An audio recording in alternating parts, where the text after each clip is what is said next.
ပြည်ထောင်စုသမ္မတမြန်မာနိုင်ငံတော်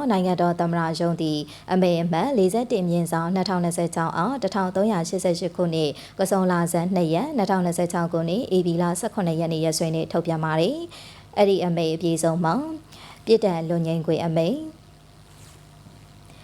မြန်မာနှစ်သစ်မင်္ဂလာအခါသမယအထိမ်းအမှတ်အဖြစ်၎င်းပြည်သူလူထုနှလုံးစိမ်ဝမ်းအေဂျင်စီနှင့်လူသားချင်းစာနာထောက်ထားမှုကိုအလေးထားသောအဖြစ်၎င်းနိုင်ငံချင်းချင်းကိုရှေ့ရှု၍၎င်းနိုင်ငံတော်သမ္မတသည်အကျဉ်းတောင်အချုပ်တောင်အကျဉ်းစခန်းအသီးသီးမှပြည်ထောင်ကြခံလျက်ရှိတဲ့နိုင်ငံသားအကျဉ်းသားအကျဉ်းသူ189ကိုပြည်ထောင်စုသမ္မတမြန်မာနိုင်ငံတော်ဖွဲ့စည်းပုံအခြေခံဥပဒေပုံမှ204ပုံမှန်ခွဲကာကြီးအရာ